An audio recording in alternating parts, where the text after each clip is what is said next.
Isn't it rough to get back to work after a wonderful weekend of football, college, NFL? Gosh, it's so rough. That's why I love doing this. Down here live right now at City Hall Pub, sandwiched in between the arena and the baseball grounds of Jacksonville. And if you're feeling hungry right now, they have an excellent grab-and-go menu. Grilled chicken Caesar wrap, buffalo chicken wrap, Cuban sandwich.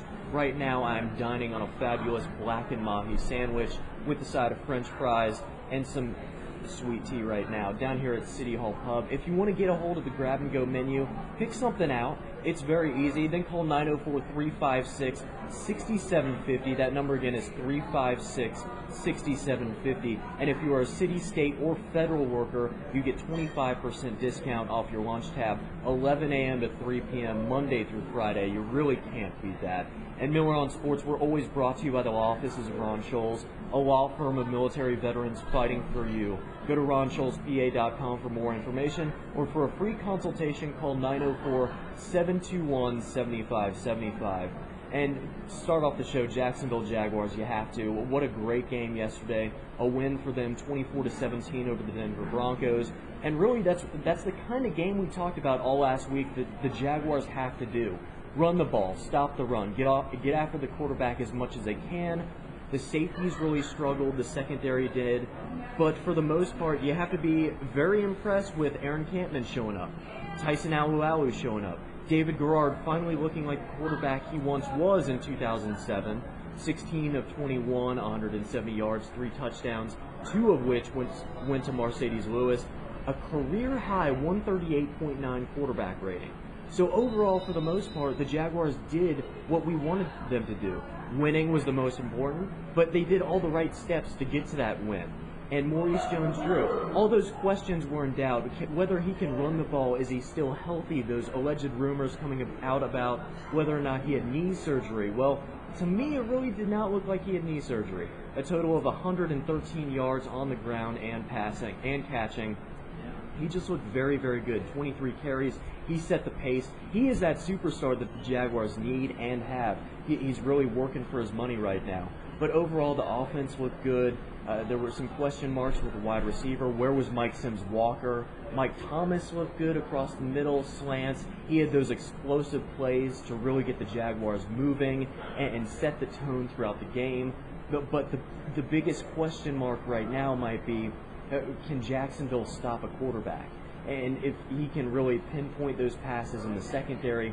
Kyle Orton, for the most part, was just picking apart the Jaguars' secondary. And Derek Cox was one of those guys that struggled, the second-year cornerback.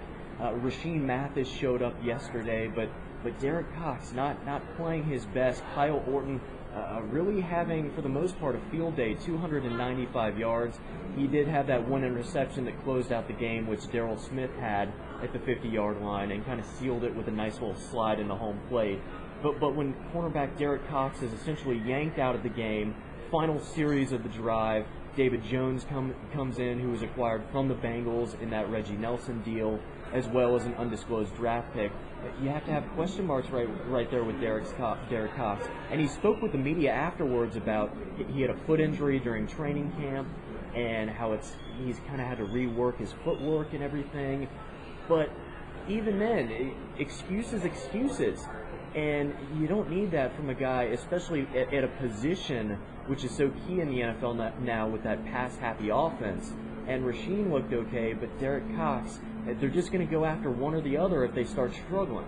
And offenses are going to start to notice that. And so when the Jaguars play San Diego next week at San Diego at 4:05 kickoff, Phillip Rivers could just start attacking Derek Cox, and Jack Del Rio and the Jaguars have to realize that and say, hey, do we put in David Jones or do we let Derek Cox continue kind of struggling? But there becomes a point where you have to regain your momentum, regain your confidence. And I don't know if Derek Cox can do that early on, maybe in the middle of the season. It's going to take a while because those guys, it really take a shot. Once they start getting picked apart, it's going to really ruin them. For the most part, if you think about it, they're almost like kickers. Once kickers start missing and they lose the confidence in their team and their head coach and themselves, then they start to think, oh gosh, am I really an NFL caliber player? And we've seen it with kickers over the years. Quarterbacks, same deal. So there needs to be not a fix, but some sort of solution as to should he work on his footwork or how can Derek Cox improve. And as well, Dirk Cutter, we talked about it last week with those explosive plays, those runs over 12 yards, those passes over 16 yards. And Cutter said last week that, listen, based on 65 plays, we want to have at least right around 7 or 8. He said 8 for sure. Well, the Jaguars had 7 yesterday. The Broncos had 8. And if you're thinking, for the most part, running back Noshawn Moreno had an okay game, but it was those explosive plays that really set him apart. For the most part, the Jaguars kept Noshawn Moreno in check. He did not get anything where he was setting the pace, much like Maurice Jones-Drew did yesterday. But as a Jaguars fan, you have to be impressed. 7 explosive plays, a lot of those coming from Mike Thomas, a few from Mercedes Lewis. Of course, he had those 2 great touchdown catches. And so those explosive plays set the pace of the game, but also keep the other team's offense off the field, which I think later on in the season the Jaguars are going to have a tough time doing with tough quarterbacks on their schedule. You look at Peyton Manning, next week it's Phillip Rivers, Matt Schaub, Vince Young, who won't blow you away, but he's one of those guys that can control the offense well enough, especially with Chris Johnson. So the Jaguars have enough to work on, but it's that first win of the season. It gets fans really excited for this now. And everyone was saying how it's a must-win game, but really to me it was not must-win. It was one of those games, yeah, we talked about it. It was one of those games where it could be the greatest, most important game in Jaguars history, especially at home. And I think it was.